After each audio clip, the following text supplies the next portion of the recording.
Welcome to today's video where I want to share with you or discuss with you a very important topic. Why talented people remain invisible at work. Now, I'm sure you will agree with me that there are many people in nearly every workplace who are incredibly talented. They are intelligent, they are reliable, they are hardworking, and constantly produce great work. And yet, somehow, they remain invisible. They watch less capable people get promoted. They watch louder people receive recognition. They watch politically skilled individuals move ahead faster. And over time, they begin asking themselves, am I not good enough? But that's usually not the real issue. The real issue is this: talent without visibility rarely gets rewarded. And many highly capable people were taught to believe their work would naturally speak for itself. And in many workplaces, that's not the reality, because it doesn't. They confuse competence with influence. Yes, a lot of talented people believe if I just work hard enough, someone will notice me. That belief sounds noble, but it can also be deeply naive. Workplaces reward more than competence. Here's what they reward. They reward communication. They reward visibility. They reward trust. They reward leadership presence, strategic relationships, perceived confidence.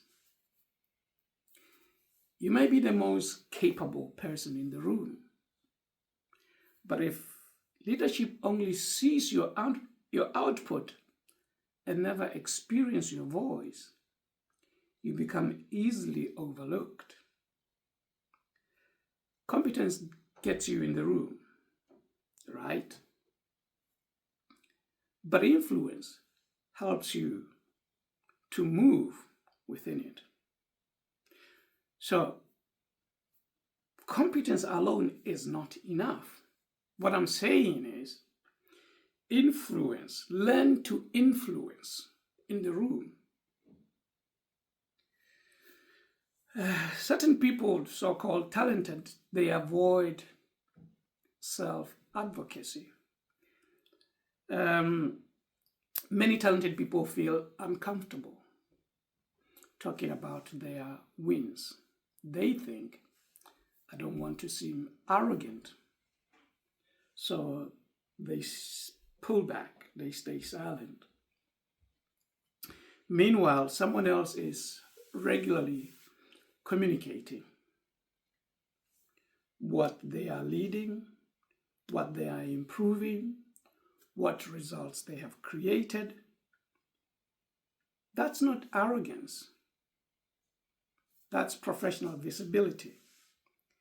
If you don't communicate your value, people may assume less value exists. Fair or unfair. That's often how workplaces function. Now, I personally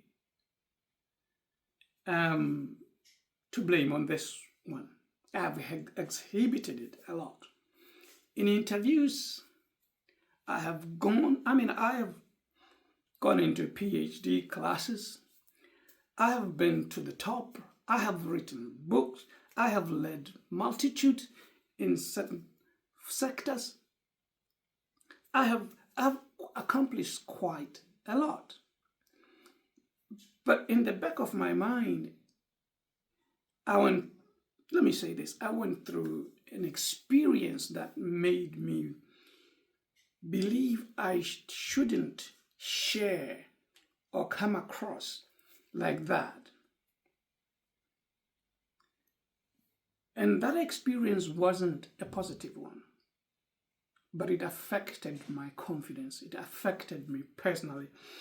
I projected and I displayed myself as less than. So, in other words, the way I presented myself is the way that others saw me, and they saw somebody who couldn't perform. But when you gave me the job, I did very well. In fact, more than the average person. But I was comfortable in hiding myself until one of the managers came to me and said, Elliot, you know, you have accomplished quite a lot. There isn't anyone here that has accomplished as much as you have, but you seem to undersell yourself. And I said, yeah, that's right. That is very true. And I began to pay attention to how I carried myself in interviews and talking to people in management, in meetings, and had to make a conscious decision to make an improvement in that regard. Talented people tend to shrink in low trust environments. This one is rarely discussed. Some talented people become invisible because the environment itself is unhealthy. Now, you'd understand, in reference to what I just said regarding my experience, the environment was unhealthy. One of the things that marks unhealthy environments is managers micromanage. Teams operate through fear. When mistakes are punished harshly, not fairly, not because you deserve it, no. They stop contributing, and when that happens, people stop contributing boldly. They become quieter, more cautious, less innovative. Sometimes invisibility is not a personal failure. It's a survival response to poor leadership. And many people wrongly internalize that environment as proof they are inadequate. They underestimate perception. This may be uncomfortable, but perception matters. How you communicate matters.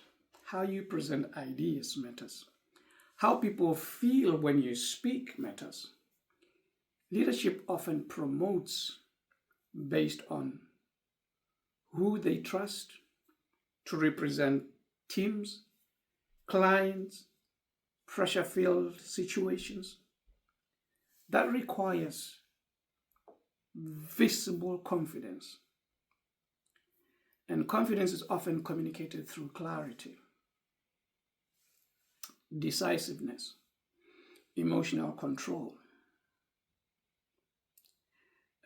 strong communication, not perfection. No. Now, how do these talented people become visible without becoming performative? This doesn't mean becoming loud or fake or political. It means becoming intentional. Speak in meetings, share ideas, ask questions, contribute, share your success. So positive stories, mini wins, intentionally position yourself to be heard, to be seen, to be appreciated. Many a time it is the person who speaks first whose words are remembered the most in meetings. So learn to be quick. Get off the blocks very fast. Present your ideas. Convince everyone. And don't just talk. Come prepared to every meeting. If you don't get the agenda, ask for the agenda in advance, so you can build strong relationships, improve communication, make leadership aware of your contributions, and then most importantly, stop believing invisibility is humility. Sometimes invisibility is fear disguised as virtue. Now, in closing, I want to say this. There are far too many talented people living beneath their potential because they were taught that quiet excellence guarantees recognition. It doesn't. Your work matters, but your visibility matters too. In many environments, the best worker doesn't always rise. The most strategically visible one often rise or does. And learning that early can change the trajectory of your entire career. Now, I hope you have heard what I've shared. And if you want to hear more, subscribe, share, click that notification button so you can always get my videos. And thank you for that encouragement, for those comments.